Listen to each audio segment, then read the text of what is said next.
గోదావరి సోయగాలు పచ్చని తివాచీ పరుచుకున్న ఎత్తైన కొండలు సప్తస్వరాలను మరిపించే అలల సవ్వడలు కలల పర్యాటక సమాహారమే పాపికొండలు. కొండ కోణంలో వయ్యారం ఉరకలెత్తే గోదారమ్మ అందాలు ప్రతి సందర్శకుని మదిలో చెరగని ముద్ర వేస్తాయి. సూర్య భగవానుడి కిరణాల వెలుగులో కాంతులీనుతున్న జల తరంగాలు హృదయ తరంగాలను తట్టిలేపుతాయి. ప్రకృతి ప్రసాదిత సుందర తీరంపై సాగే పయనం నూతన లోకంలోకి సాదర స్వాగతం పలుకుతుంది. ఆధ్యాత్మిక ఆహ్లాదకర సమ్మిళితమైన ప్రయాణంలోని ప్రతి అడుగు ఓ సుమధుర స్వప్నమే. సహజ సిద్ధ అందాలకు తోడుగా హోరెత్తించే ఆటపాటలు హుషారెత్తిస్తాయి. గిరిపుత్రుల కళాఖండాలు సందర్శకులను కట్టిపడేస్తాయి.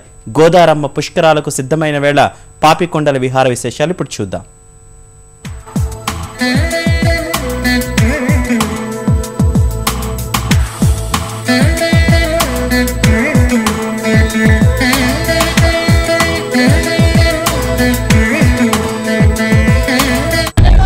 తెలుగువారి జీవనాడి నాగరికతకు మలిదారి అందాల గోదావరి. ఆ గోదావరి అందాలు చూడాలంటే పాపికొండల్లో యాత్రను మించింది లేదు. అందుకే గోదావరి పుష్కరాలు సమీపిస్తున్న వేళ ఆ ప్రకృతి రమణీయతల మధ్య సాగేటువంటి పాపికొండల యాత్రలో అందాలను చూసేద్దాం రండి. త్రయంబకంలో జన్మించి ఉరుకులు పరుగులతో కొండలు కోనలు దాటుకుంటూ సంస్కృతి సంప్రదాయాలకు జన్మనిచ్చిన పుణ్యనది గోదారమ్మ.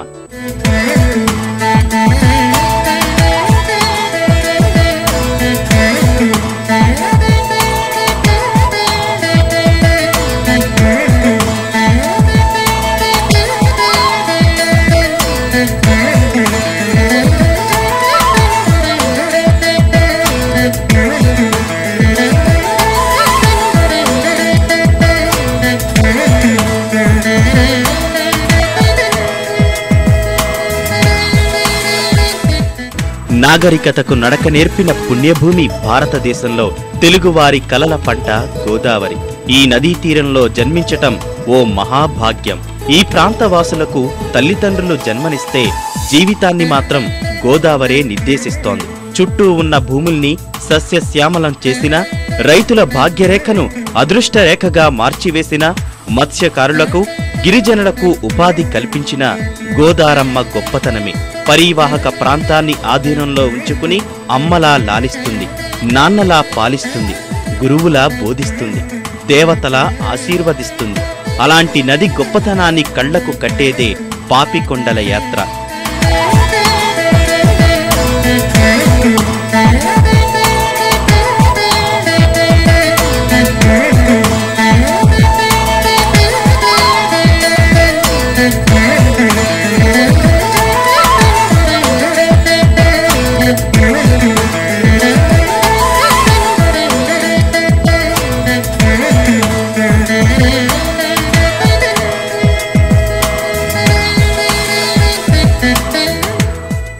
పురుషోత్తపట్నం, పోలవరం ప్రాంతాల నుంచి ప్రారంభమయ్యే పాపికొండలు యాత్ర పేరంటాలపల్లితో ముగుస్తుంది. పర్యాటక శాఖ తరపునే కాకుండా ప్రైవేటు సంస్థలు పాపికొండల యాత్రకు బోట్లు ఏర్పాటు చేస్తున్నాయి. యాత్ర శాంతం ఉల్లాసభరితంగా ఉద్విగ్నంగా సాగుతుంది.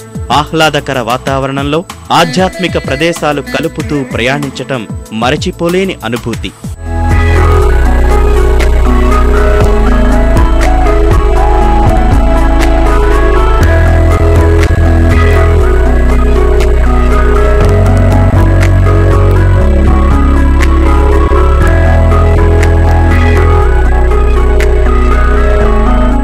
పాపికొండలు యాత్రలో తొలి మజిలి తూర్పు గోదావరి జిల్లా దేవీపట్నం గుందూరులోని గండిపోచమ్మ ఆలయం. అమ్మవారు భక్తుల కొంగు బంగారంగా విరాజిల్లుతోంది. అటవీ ప్రాంతంలోని ఈ ఆలయాన్ని దర్శించుకునేందుకు భక్తులు భారీగా తరలివస్తుంటారు.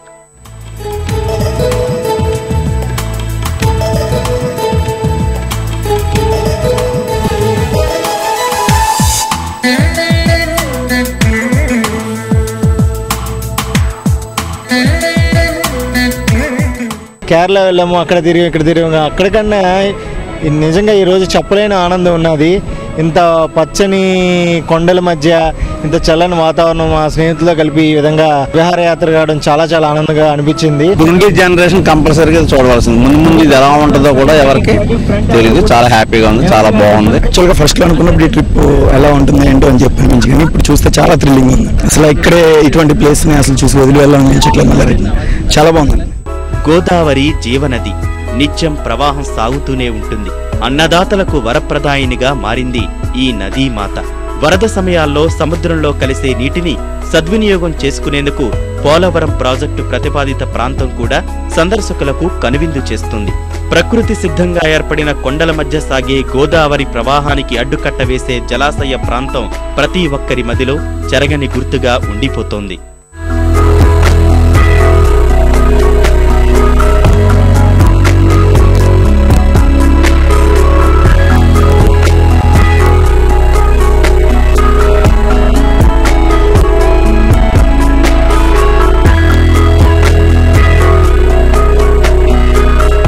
గోదావరి నది అలనాటి జ్ఞాపకాలను, త్యాగధనుల సేవలను దరికి చేరుస్తుంది. తెల్లదొరల దాష్టికాలకు ఎదురొడ్డి నిలిచిన మన్యం వీరుడు అల్లూరి సీతారామరాజు పోరాట ఘట్టాలకు సాక్ష్యంగా నిలుస్తుంది యాత్ర. నదీ ఒడ్డునే ఉన్న దేవీపట్నం పోలీస్ స్టేషన్ను అల్లూరి సీతారామరాజు నేతృత్వంలో విప్లవకారులు ముట్టడించి అందులోని ఆయుధాలు తీసుకెళ్లారు. ఆ పక్కనే కొత్త పోలీస్ స్టేషన్ ఏర్పడినా పాత పోలీస్ స్టేషన్ ఇప్పటికీ మనకు కనిపిస్తుంది. గోదావరి అంటే అందచందాలే కాదు, ఎన్నో ప్రమాదకరమైన మలుపులను కొండల మధ్య దాటుకుంటూ వచ్చి 2 రాష్ట్రాల గుండా సాగు తెలుగు నేలపై ప్రవహిస్తుంది. ప్రస్తుతం మనం గచ్చులూరు అనే ప్రాంతంలో ఉన్నాం. ఈ ప్రాంతం గోదావరి నది పరివాహ ప్రాంతంలో కల్లా అతి లోతైన ప్రాంతంగాను గుర్తింపు పొంది ఇక్కడ 270 అడుగుల లోపలికి నీరు ఉంటుంది. అతి ప్రమాదకరమైన ప్రాంతంగాను ఈ ప్రాంతాన్ని ఇంజనీర్లు గుర్తించారు. లోతైన గోదావరి అందాలు నడుమ ప్రకృతి అందాలు చూసి సందర్శకులు పరవశమవుతారు. నది పొడవునా మత్స్యకారుల జీవనాన్ని, పశుపక్షాదుల గమనాన్ని వీక్షిస్తూ ముందుకు సాగుతారు. పచ్చని ప్రకృతి, ఎత్తైన కొండలు, మధ్యలో గోదావరి. గోదావరి అందాలు చూసేందుకు ఇంతకంటే మంచి ప్రదేశం లేదమ్మో. ఇదే పాపికొండలు. గోదావరి నది నాసిక్లోని త్రయంబకేశ్వరంలో పుట్టి తూర్పుగోదావరి జిల్లా అంతర్వేదిలో సముద్రం ముద్ద సంగమిస్తున్నప్పటికీ కూడా దాని అందాలన్నీ కూడా పాపికొండల వద్దే చాలా కనువిందు చేస్తాయని చెప్పాలి.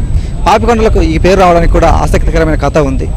ఆడవారికి మొదట పాపిడి ఎలా ఉంటుందో అలా 2 కొండల మధ్య నదీ ప్రవాహం ఉంటుంది కాబట్టి ఆ పాపిడి కొండలు అనేటువంటి పేరు ఒకప్పుడు పిలిచేవారు. ఆ తర్వాత క్రమేణా అది పాపికొండలుగా ప్రసిద్ధిగాంచింది. తప్పనిసరిగా ప్రతి తెలుగువారు కావచ్చు, భారతదేశంలోని అందరూ కూడా ఈ ప్రాంతాన్ని తప్పకుండా చూసి ఈ అందాలు చూసి ఎంతో అనుభూతులు మూటగట్టుకుని వెళ్లాల్సిందే.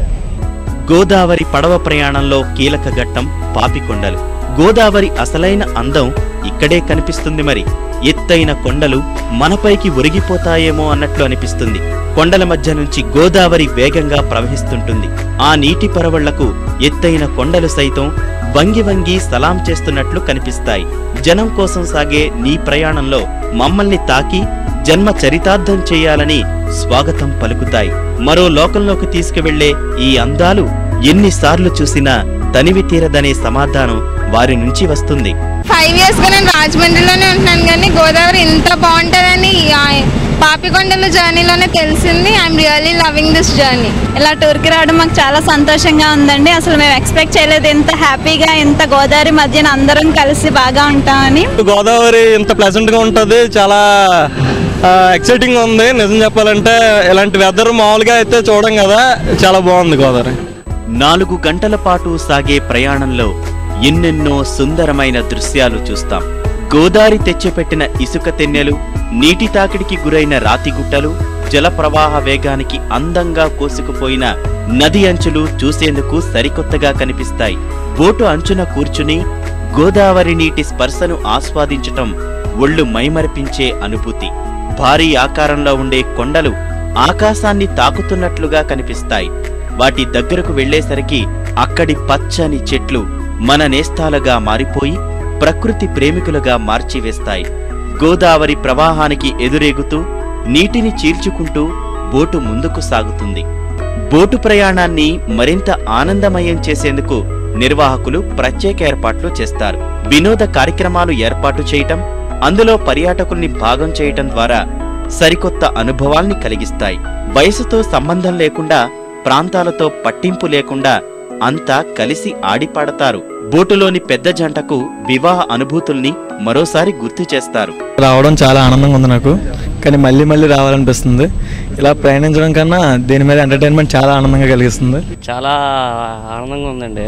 కానీ ఎక్సలెంట్గా బాగా జరిగింది ప్రయాణం. నేచర్ చూసి ఇంకొక 2-3 డేస్ ఇక్కడ ఉండాలనిపిస్తుంది. స్టీమర్ ఎక్కిన తర్వాత ఇక డ్యాన్స్ పర్ఫార్మెన్స్ అయితేనేమి, వీళ్ళు చేసిన యాక్టివిటీస్, మాతో యాక్టివిటీస్ చెప్పడం చాలా హ్యాపీగా ఫీల్ అవుతున్నాము. గోదావరి అలలుపై బోటు ముందుకు సాగుతున్న వేళ పుట్టినరోజును జరుపుకోవడం మరింత ప్రత్యేకం. ఇది వారి జీవితంలో మర్చిపోలేని అనుభూతిని మిగులుస్తుంది. వారితో పాటు స్నేహితులకు సైతం మంచి అనుభవంగా మారుతుంది. చాలా చాలా హ్యాపీగా ఉంది. ఇలా ఇంత గ్రాండ్ గా ఇంత హ్యాపీగా ఎప్పుడు సెలబ్రేట్ చేసుకోలేదు నేను. మేము ఇప్పుడు ఇంటర్న్షిప్ లో ఉన్నాము. ఈ 5 years మేము ఏం ట్రిప్స్ వెళ్ళలేదు. ఇదే ఫస్ట్ టైం. అది మా క్లాస్మేట్ బర్త్డే రోజు రావడం మాకు చాలా మెమరబుల్ గా ఉంది. మా అందరికి చాలా బెస్ట్ ఫ్రెండ్ గణేష్, తన బర్త్డే ఇలా జరగడం చాలా హ్యాపీగా ఉంది. ఈ ప్రయాణం గిరిజన జీవన చిత్రాన్ని సందర్శకుల ముందుకు తెస్తుంది. గోదావరికి గిరిజనులకు ఆత్మీయ అనుబంధం, ఈ నదితో సహవాసం, కొండ కోనలలో నివాసం శతాబ్దాలుగా వస్తోంది. అక్కడే పుట్టి అక్కడే పెరిగిన గిరిజనానికి గోదావరే కొండంత అండ. చేపలు, రొయ్యలే ఆహారం. అటవీ ఉత్పత్తులు వారికి జీవనాధారం. సమీకృత గిరిజనాభివృద్ధి సంస్థ ప్రోత్సాహంతో జీవన శైలిలో కొన్ని మార్పులు వచ్చినా మూలాలు మాత్రం గోదావరివే. కొండలపై వేసుకున్న గుడిసెల్లోనే నివాసముంటారు. అమాయకమైన వారి చూపులు, అడవి తల్లి తెచ్చిపెట్టిన ప్రకృతి సిద్ధమైన అందం వారి సొంతం. వీరి నైపుణ్యానికి ప్రతీకగా నిలిచే కళాఖండాలు పర్యాటకుల మదిని దోచేస్తాయి. ఇంకా ప్రేమంతే మా తాతలు ముత్తాతల నుంచి మాకు అలవాటు అయిపోయిందండి ఇక్కడ. అందుకని ఇక్కడ ఉన్నాం అన్నమాట. బతుకు తీరైతే రేషన్ ఇస్తాడండి. ఇదే అమ్ముకొని రేషన్ తెచ్చుకుంటాం. పోలవరం వేరేజ్ అంటున్నారు కదండి. ఎక్కడికైనా వెళ్ళాలంటే మాకు స్వచ్ఛమైన వాతావరణం ఈ వదిలే వెళ్ళాలంటే చాలా ఇబ్బందిగా ఉందండి.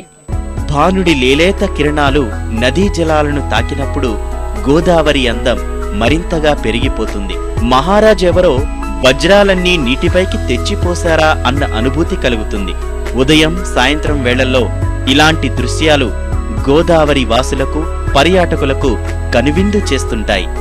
ఏడాది పొడవుగా గలగలా పారే ఈ గోదావరి ఓ జీవనది మాత్రమే కాదు, జనం జీవితాల్లో వెలుగులు నింపే జలసిరి అనటంలో అతిశయోక్తి లేదు. పచ్చని ప్రకృతి నిటనిలుగా పందులు వేసి కనువిందు చేస్తున్నటువంటి దృశ్యాలు ఓవైపు, వాటి మధ్యలో గౌతమి నది గోదావరిలో మారి పరవలు తొక్కుతూ ప్రవహిస్తున్న వేళ ఆ దృశ్యాలు చూసేందుకు 2 కళ్ళు చాలవు. అయితే గోదావరిని కేవలం ప్రకృతి పరంగా, అందాల పరంగానే చూడకూడదు. ఈ ప్రాంత ప్రజల జీవనరేఖగా దాన్ని చూడాలి. అంతేకాదు దశాబ్దాలుగా ఈ నదితో ప్రజలకు అనుబంధం పెనవేసుకుపోయింది. త్వరలో గోదావరి పుష్కరాలు సమీపిస్తున్న వేళ ఆ నదివే తల్లికి ఈటీవీ ఇస్తున్నటువంటి దృశ్య నైవేద్యం ఇది. గోదావరి నది జలాల నుంచి కెమెరామెన్ రమేష్తో పూర్ణచంద్రశేఖర్, ఈటీవీ న్యూస్, రాజమండ్రి. మరిన్ని విభిన్న అంశాలతో మరో ఇది సంగతిలో కలుద్దాం. నమస్కారం.